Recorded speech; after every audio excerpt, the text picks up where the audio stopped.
이 코로나 이게 상황이 부산에도 여건이 좋지 않습니다. 오늘 또 뭐 방역에 대해서 발표할 것 같은데요.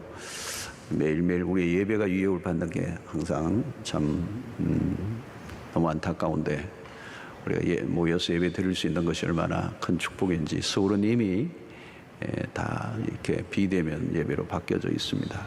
이런 와중에서도 영적으로 깨어서 이 어려움을 잘 극복해 가기를 원하고, 또 여러분들의 건강을 또 하나님께서 지켜주시기를 바랍니다. 오늘 본문은 이 공생애, 이제 마가복음에 이제 예수님의 공생애가 이제 마무리되는 지점으로 가고 있습니다. 그동안 마가복음을 굉장히 길게 제가 주일 설교를 했습니다. 아마 오늘이 51번째 마가복음 강해인 것 같아요. 너무 오래 하는 것 같은데 아직 좀 더 남아 있습니다만은, 이제 공생의 마지막 단계입니다. 이제 곧 예루살렘으로, 이제 다음 주간이면 이제 예루살렘으로 들어가기 직전에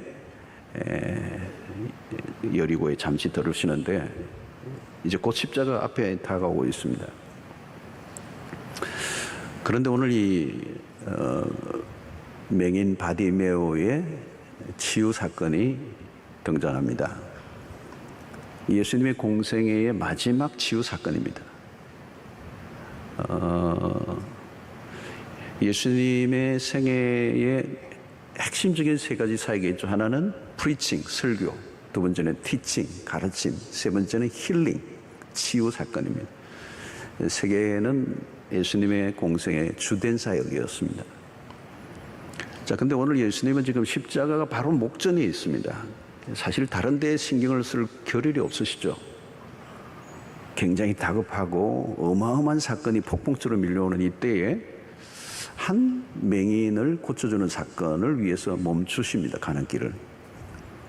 예수님에게 있어서 이 치유의 사역은 굉장히 귀중하게 다루신다는 것을 느낄 수가 있습니다. 그냥 패스할 수도 있고, 또 예수님이 십자가 사건을 목전에 두고 어마어마한 정신적인 부담이 있을 텐데도 이 한 맹인의 요청을 거절하지 아니하시고 치유해 주시는 사건을 통하여서 예수님이 치유를 얼마나 귀하게 여기고 계시는가 하는 것을 우리에게 가르쳐주고 있습니다. 치유자 예수죠.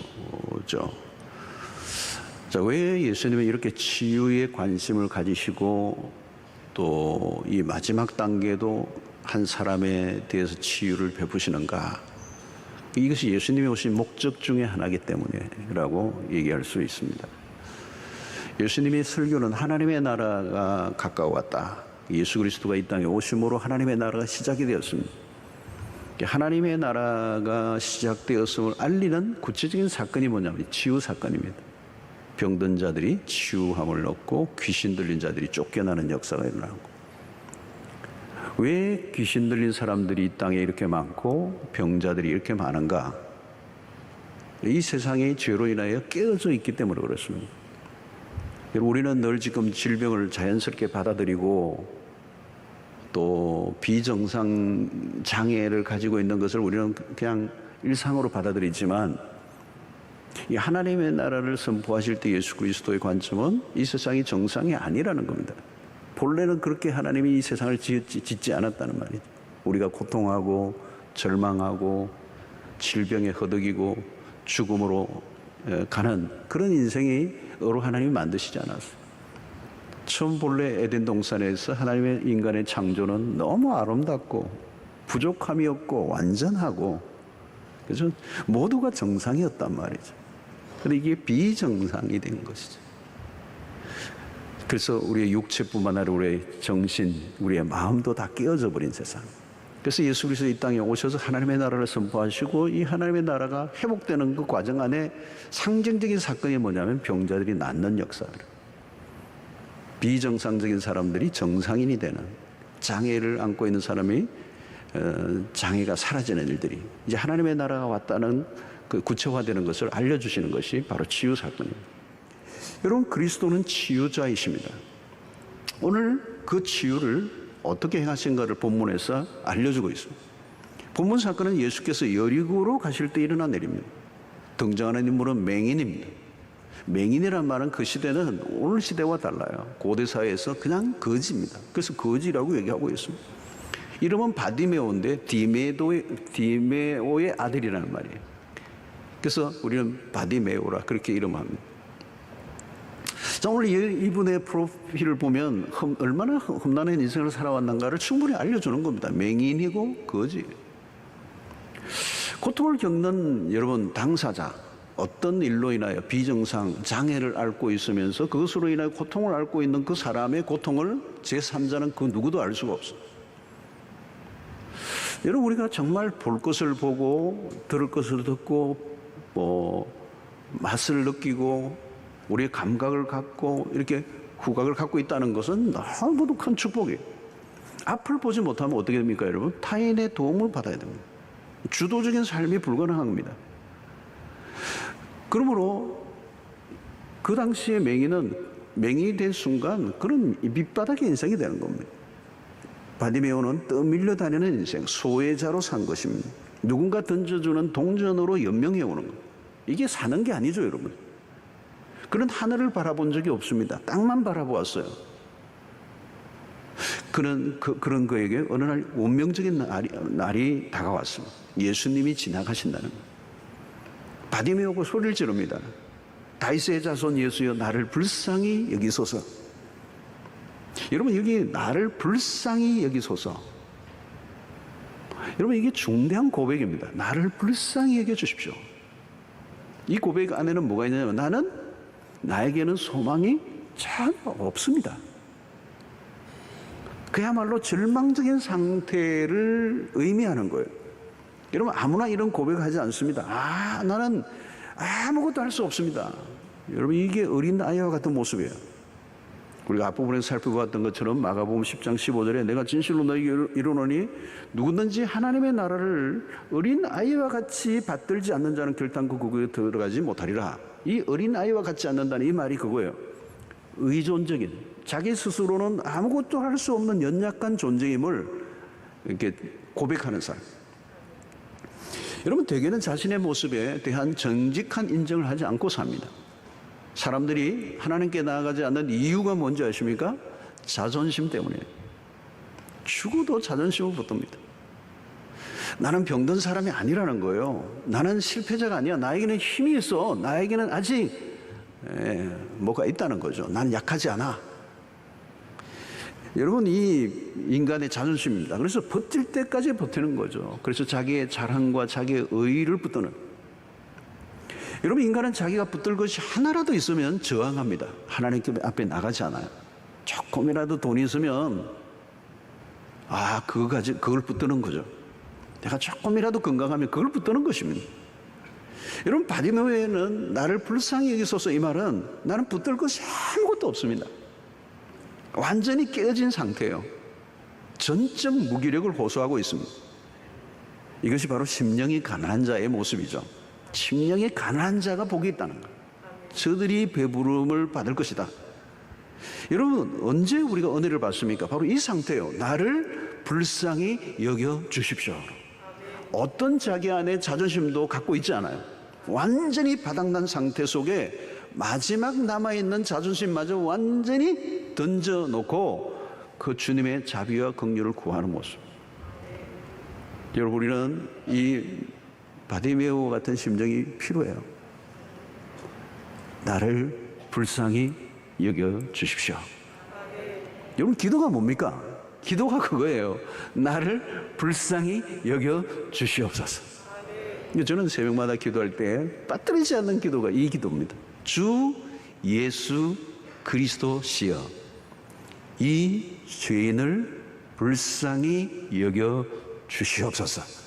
오늘도 하나님의 자비와 긍휼이 없으면 나로서는 어떤 것도 소망이 없습니다. 오직 하나님의 은혜만이 나를 살게 하시는 줄로 믿습니다. 그래서 주 예수 그리스도시여, 이 죄인을 불쌍히 여겨 주시옵소서. 이 기도가 얼마나 중요한지 모릅니다. 자, 오늘 그런데 이 바디메오가 예수님에게로 나아가는 일이 쉽지는 않았어요. 48절을 보면 많은 사람이 꾸짖어 잠잠하라 하되 그가 더욱 크게 소리질러 이르되 다윗의 자손이여 나를 불쌍히 여기소서 하는지라. 한 번 더 나옵니다. 저는 이때는 지금 언젠가 하면 유월절이 가까움으로 많은 사람이 몰리고 있을 때예요. 사람들이 바글바글 하는데 예수님이 나타나시자 인산인해를 이루고 있는데 이 맹인 바디메오가 예수님이 그러 나오려고 하니까 사람들이 집단적으로 그냥 그 사람을 향하여 소리를 지른 거죠. 그런데 여러분, 이것이 일반적인 세상의 모습이에요. 대개는 다른 사람의 고통에 별로 관심이 없어요. 그를 좀 안내해서 예수님을 만나게 하고 그의 문제를 해결을 받도록 도와주는 게 아니에요. 이 군중들은 꾸짖는 거예요. 잠잠하라. 입 다물어. 여러분, 이 다른 사람에 대한 고통에 별로 배려가 없어요. 여러분, 장애인 시설이 자신들이 사는 동네로 들어온다고 주민들이 집단적으로 데모하는 모습 우리는 종종 보죠. 그런 거예요, 여러분. 인간이 세상은 다른 사람의 고통에 대해서 자비롭게 대하지 않아요. 자, 난관이 있습니다. 반대자들이 막 일어납니다. 그럼에도 바디메오의 태도가 인상적이에요. 크게 소리질러 더욱 크게 부르짖어.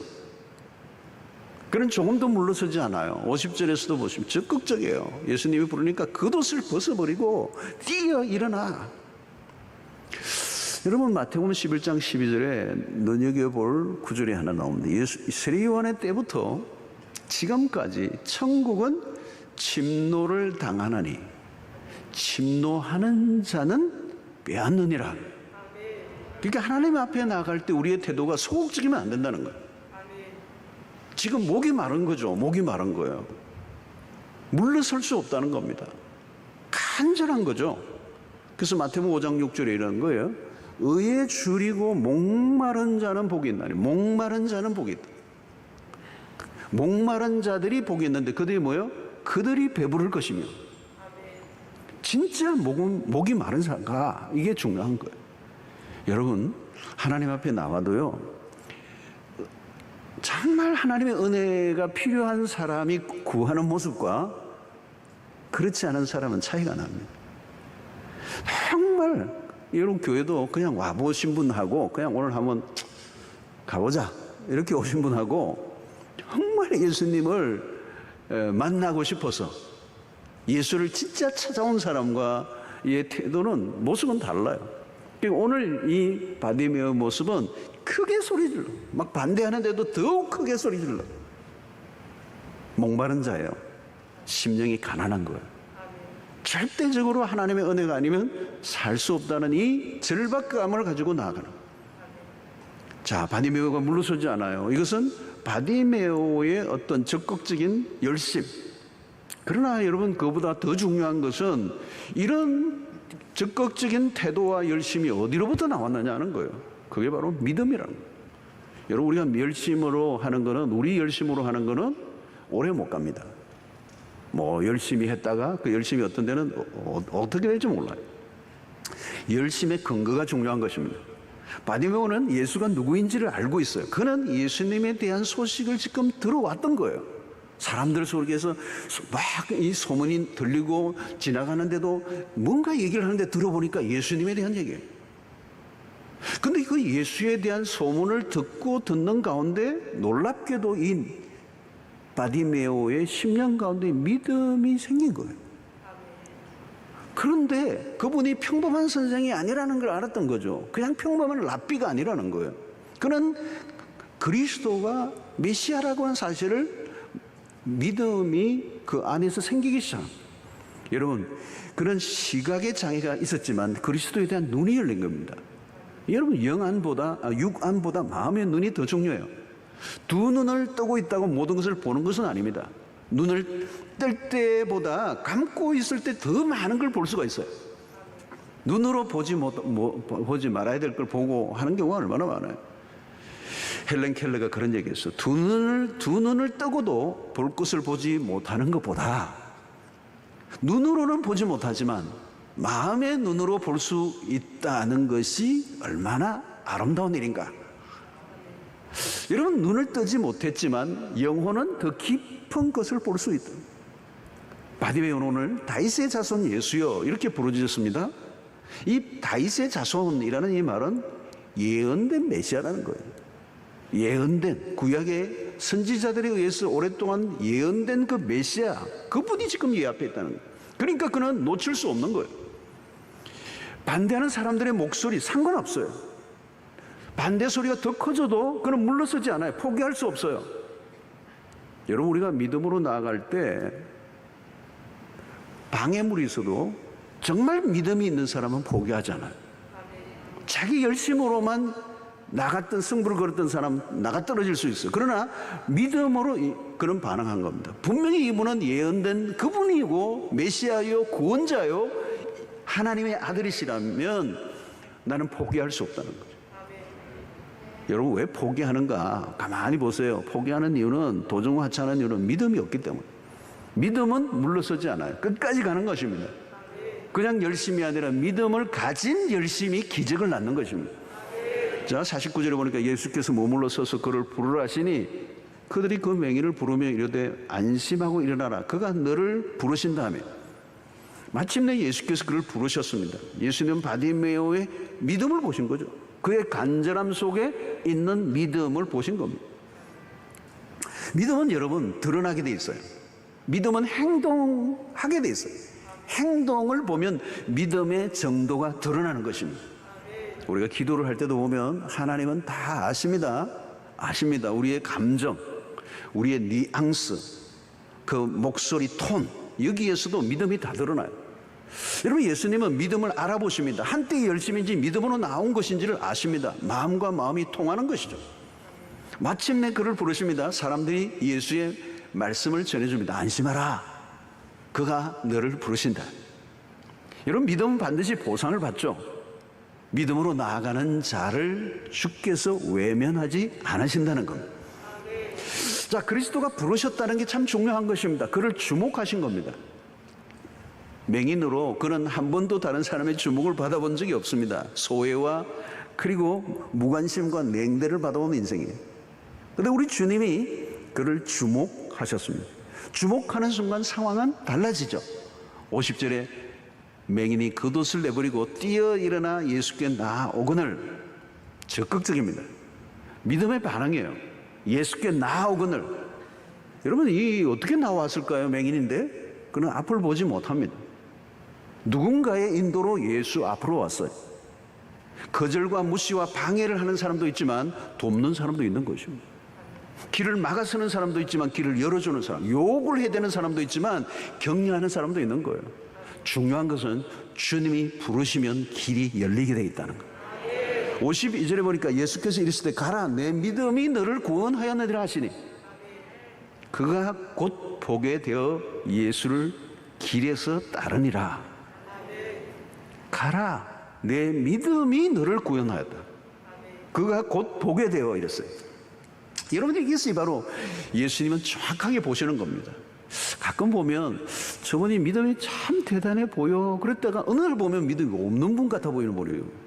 어떤 분은 믿음이 전혀 없는 분 같아 보였는데 사실은 믿음이 있는 분이 계세요. 여러분, 가정에서도 그런 일이 있습니다. 어떤 분은 아내가 진짜 믿음이 좋은 것 같아요. 근데 자세히 들여다보면 그냥 교회는 슬렁슬렁 다니는 것 같은데 아내보다 믿음이 더 좋은 남편도 간혹 있어요. 이게 우리가 알 수 없는 일입니다. 여러분들도 이렇게 판단하기 어려운 거예요. 근데 예수님은 정확하십니다. 목사님, 저도 사람들을 보면 잘 모르겠어요. 믿음이 좋은지 안 좋은지 잘 모르겠어요. 근데 주님은 정확하게 보시는 거예요. 여러분, 오늘 여기에 내 믿음이 너를 구원했다. 이건 성경에서 우리가 많이 보는 말씀입니다. 여러분, 믿음으로 구원을 얻습니다. 믿음으로 치유가 일어납니다. 믿음으로 기적이 일어납니다. 다른 건 요구하지 않으세요. 여기에 오늘 이 본문 속에서 심플합니다. 여러분, 이 현장에 아무것도 없습니다. 그냥 나온 거예요. 믿음으로. 풍문으로 소문으로 들었던 예수 그리스도가 내 마음에 믿음으로 자리를 잡게 되고 그 찾아온 믿음을 그는 의심하지 않았고 믿음으로 반응한 것이고 그것에 대해서 주님이 그에게 구원을 베풀어 주시는 거예요. 그러니까 여러분, 믿음이라는 건 분석하는 거 아니에요. 설명을 요구하면 안 돼요. 설명과 과학적인 검증을 거치는 건 과학의 세계죠. 그런데 우리 신앙의 세계는 과학으로 증명이 안 되는 거예요. 믿음으로 반응하는 것이죠. 근데 믿음으로 반응할 때 내 믿음이 너를 구원하였느니라. 이 믿음을 주님이 보셨다는 사실. 자, 51절에 보니까 예수께서 말씀하여 이르시되 내게 무엇을 하여 주기를 원하느냐. 맹인이 이르되 선생님이여 보기를 원하나이다. 예수께서 물으셨어요. 내게 무엇을 하여 주기를 원하느냐. 여러분, 오늘 이 질문을 여러분들에게 한다면 여러분들은 뭘 말씀하시겠습니까?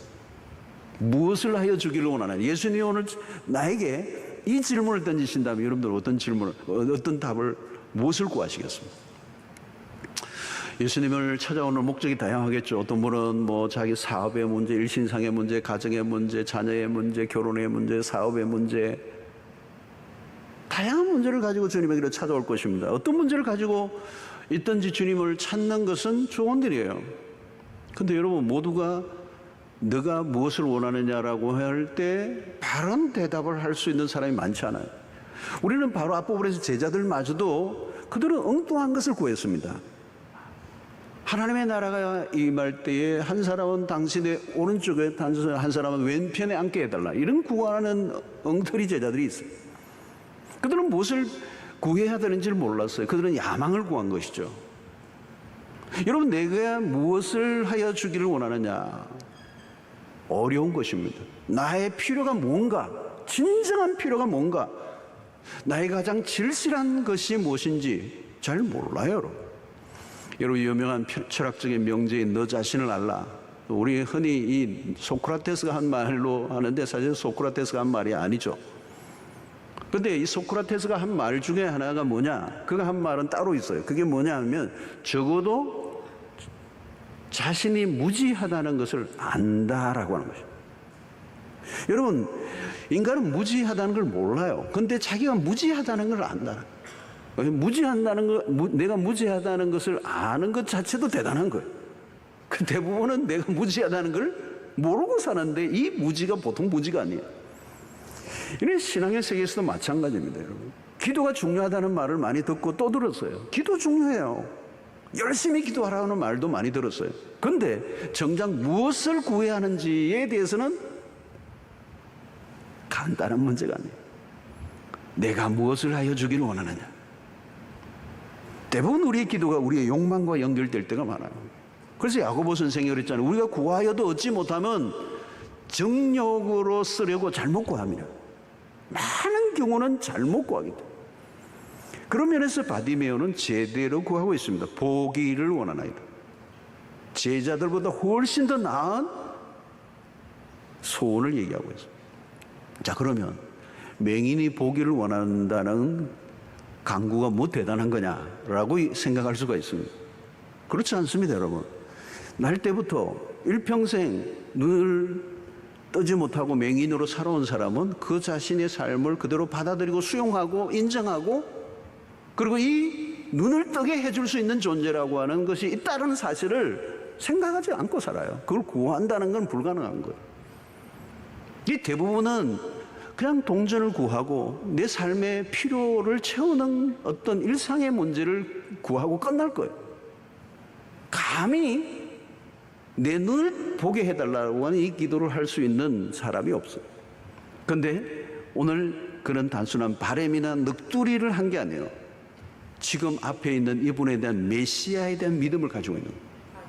내 앞에 있는 이분이 그냥 어떤 존재가 아니라는 거예요. 위대한 정도가 아니라 이분은 구원자라는 거예요. 하나님이 보내신 메시아라는 거예요. 기름 부음을 받은 자예요. 그분은 전능하신 하나님이라는 사실을 믿고 있었던 것이죠, 여러분. 여러분, 예수라면 충분히 자신의 눈을 뜨게 해 주실 것이라고 믿었던 겁니다.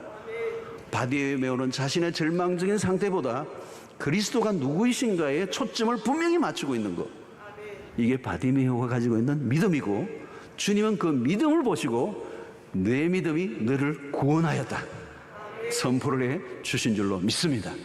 사랑하는 성도 여러분, 우리가 삶이 힘들고 어려우면 자신의 문제에 빠져 거기에 초점을 맞추고 거기에 모든 게 사로잡혀 있을 수가 있습니다. 거기에서 벗어나 전능하신 하나님이 누구이신지를 바라보고 그분을 더 신뢰하고 그분에게 더 가까이 나가고 그분이 누구이신가를 더 많이 묵상하게 될 때 문제로부터 빠져나오는 역사가 일어나게 될 줄로 믿습니다.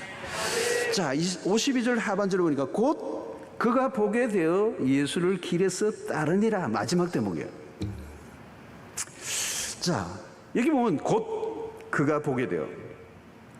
마가복음의 특징이에요. 마가복음은 곧이라는 단어가 굉장히 많아요. 그러니까 이 기자가 레포트를 쓸 때 굉장히 간추려서 요약해서 아주 이게 사실적으로 기록한 것 같아요.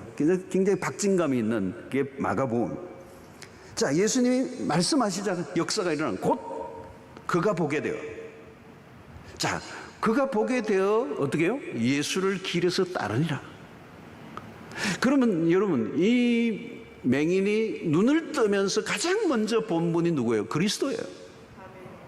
그리고 그가 눈을 뜬 이후에 그가 한 행동은, 결정은 그리스도를 따르는 그리스도의 제자의 삶을 사는 거예요. 완전한 변화입니다. 그러니까 단순히 육신적인 눈이 열렸다 이게 아니에요.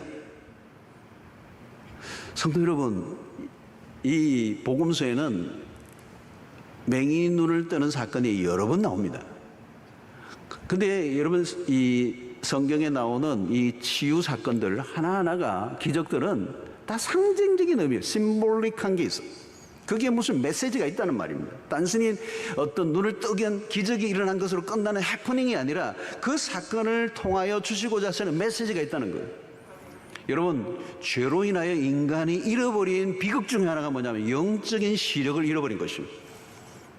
근데 오늘 이 바디메오는 영적 시력을 회복한 거예요. 그리스도를 발견하고 그리스도를 따르는 자가 되었어요. 여러분, 사실 그냥 눈이 열리는 것, 그것도 굉장히 놀라운 기적이죠. 그러나 여러분, 눈이 열려도 아무 의미가 없는 사람들이 있어요. 차라리 닫혀있는 눈이 나을 수도 있어요. 여러분, 눈으로 얼마나 많은 죄를 짓습니까? 눈은 죄를 짓는 관문입니다. 안목의 정욕 얼마나 무섭습니까? 인류의 최초의 아담과 하와가 첫 번째 범한 죄는 안목의 정욕이에요. 안목의 정욕. 그 선악과를 본 적.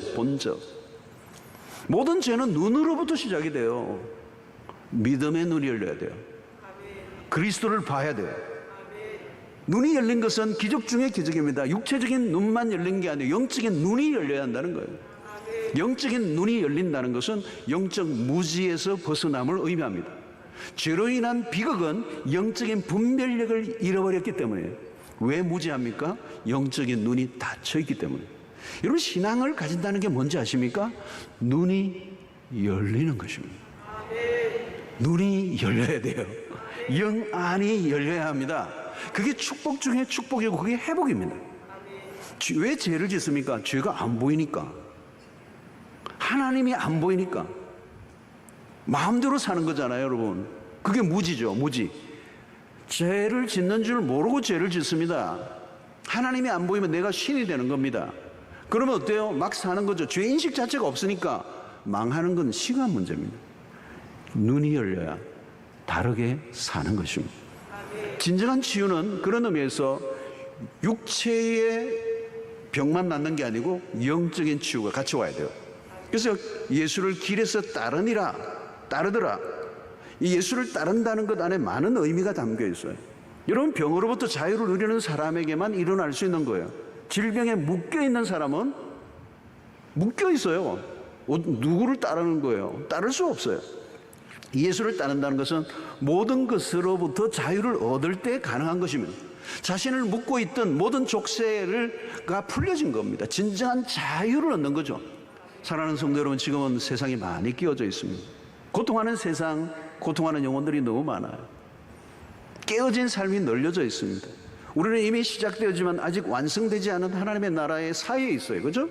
우리는 아직 이미 시작된 하나님의 나라로 인해서 예수님이 이런 병자들을 고치시고 맹인의 눈을 뜨게 하시고 귀신을 쫓아내시는 이런 사건들이 지금 벌어졌지만 완성된 건 아니에요. 다가 already 이미 시작되지만 not yet, 아직도 이루어지지 않는 하나님의 사이에 있기 때문에 성도들도 고통에서 피해갈 수가 없어요. 그래서 우리에게는 성도들도 다양한 질병에 걸리고 고통하고 어려움을 겪고 하지만 그 고통 속에서 우리는 그 고통이 깊어질수록 다가올 완성될 하나님의 나라를 더 기대하고 갈망하며 살아가는 우리가 되어야 될 줄로 믿습니다. 그럼 바울은 하나님의 놀라운 복음을 위해서 자신의 삶을 다 던졌는데도 불구하고 자신의 연약한 육체의 가시, 고통을 주는 것이 제거되지 않았어요. 3번이나 기도해도 사라지지 않았어요. 이게 오늘 아직도 완성되지 않는 하나님의 나라에 살아가고 있는 당신의 백성들의 모습이에요. 그렇지라도 하나님은 그 연약함을 통하여 하나님의 능력이 머물러 있으므로 결코 그 연약함이 마이너스가 되지 않고 연약함을 통하여 더 놀라운 하나님의 능력과 역사가 나타나게 하시고 바울의 삶을 더 훨씬 더 멋있게 아름답게 사용하시는 도구가 되게 하시는 거예요. 결국 그 고통의 피해자가 되지 않고 고통의 수혜자가 되게 하시는 것도 하나님의 치유의 방식 중에 하나예요. 사랑하는 성도 여러분, 오늘 우리에게는 정상이 아닌 것들이 많아요. 우리 성도들의 삶 속에도 연약한 부분들이, 우리는 너무도 연약한 존재들. 그리고 세상은 구조적으로 악하고 그리고 죄가 가득하고 사단이 역사를 하고 치열한 경쟁의 사회 구조 속에 다양한 그런 악의 사슬들 속에 우리가 들어가 있으면 우리도 모르게 스트레스를 받고 압박을 받고 때로는 정신적 피해를 입기도 하고 나도 모르게 내 안에 있던 죄성이 막 일어나기도 하고 그래서 불가피하게 내 안에 여러 가지 질병이 찾아오고 정신적인 쇼크를 받고 마음이 약해지고 이런 환경에 우리는 노출되어 살아가고 있는 것입니다. 그래서 우리는 끊임없이 주님의 자비로우신 주위의 손길을 계속해서 경험해야 돼요. 그러려고 하면 어때요, 여러분? 우리 자신을 하나님께 솔직하게 내어놓아야 돼요. 내 연약함을 주님 앞에 고백하시기를 바랍니다. 내 성격을 주님 앞에 내어놓으십시오. 하나님, 이 성격 안 고쳐집니다. 하나님, 내 이 나쁜 습관이 안 고쳐집니다. 반복되는 이런 내 삶의 태도가 내 삶을 무너뜨리고 있습니다. 내 이 육체, 내 마음의 연약한 부분들을 주님 앞에 내어놓고 주께서 치료의 광선을 발하셔서 우리를 치유해 주시는 은혜가 날마다 일어나게 되기를 축원합니다.